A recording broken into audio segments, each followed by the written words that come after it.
Ребята, всем привет! Продолжаю рассказывать о методах развития и поддержания одного из видов музыкального слуха.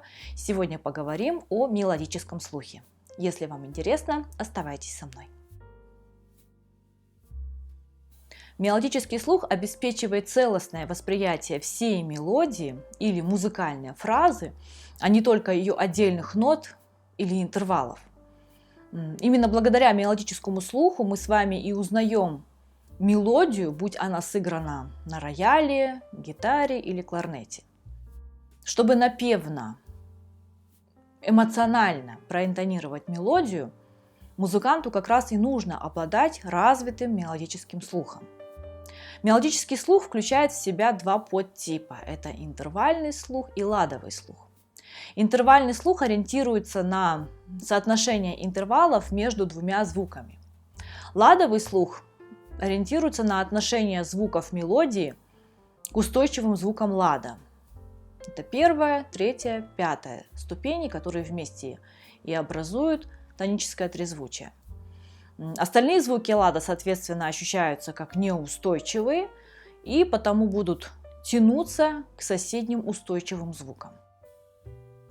Таким образом, получается, что интервальный слух является производным от ладового, ведь каждый интервал имеет свое определенное место внутри лада. Ну а само ощущение лада является основой мелодического слуха. Но хочу сделать ремарку. При развитии мелодического слуха в процессе сольфеджирования ориентировка на интервальный слух дает гораздо меньшую точность интонирования, чем ориентировка на ощущение лада. То есть удобнее делать ставку на осмысление ладового своеобразия каждой ступени, ее положения в ладу. Другими словами, развитие мелодического слуха в практической работе связано с осмыслением и прочувствованием наименьших интонационных комплексов, то есть интервалов в ладу, и умение мыслить горизонтально, ощущая мелодию как нечто законченно целое, а не просто как отдельные интонационные обороты без привязки к ладу. Теперь о методах, которые помогают укрепить мелодический слух. Наилучшими приемами и методами здесь могут быть следующие. Например, такое упражнение. Это проигрывание вокальной мелодии отдельно без сопровождения, проигрывание мелодии на инструменте с аккомпанементом, имеющим простую фактуру, упрощенную, и после уже пропевания вокальной мелодии вслух или про себя с аккомпанементом или без него. Следующий метод. Вычленять мелодию от партии сопровождения, даже если она очень глубоко в фактуре. И вот проигрывать эти мелодии из пьес на инструменте. Кстати, это очень эффективный метод работы, вообще пианистической работы в целом, чтобы лучше как раз слышать тему. Но с другой стороны, это отличный метод поддержания мелодического слуха. Еще один метод – это исполнение на фортепиано отдельной партии аккомпанемента. Там, звукового фона, левой руки, просто нижнего голоса, то есть это зависит от фактуры.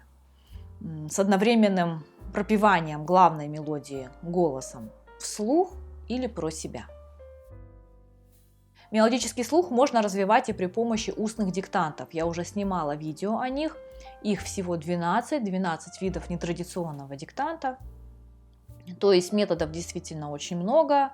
Все они работают, было бы желание. Мелодический слух развивать можно и при помощи письменной работы. Например, работая с диктантами с досочиненным концом. Такие диктанты развивают логическое, ладовое мышление, музыкальную память, потому что здесь никого не обмануть, ведь звуковысотные и метроритмические соотношения в их единстве как раз таки и образуют логику мелодии. И в такой вот работе при написании подобного диктанта И синтезируются все ваши знания и навыки, и определяется как раз уровень вашего слухового и мелодического развития. А также это помогает развить ваши творческие способности, безусловно. Также можно работать с такими диктантами, в которых необходимо закончить мелодию на основе предложенного ритмического рисунка. Это тоже интересный способ. В целом мелодический слух легко и естественно развивается у вокалистов, у духовиков, у струнников. А при обучении пианистов дополнительно рекомендуют вокализацию исполняемых произведений, но в пределах разумного, безусловно. У нас тут не каждый повороте, не все подряд. То есть, выбирая подходящие моменты в мелодических линиях исполняемых произведений. Таким образом, мелодический слух помогает находить в инструментальном произведении вокальное начало. На сегодня у меня все. Если у вас есть какие-нибудь вопросы, оставляйте их внизу, и по возможности на них отвечу. Подписывайтесь на мой канал, ставьте лайк, если информация оказалась для вас полезной и интересной. Всем пока!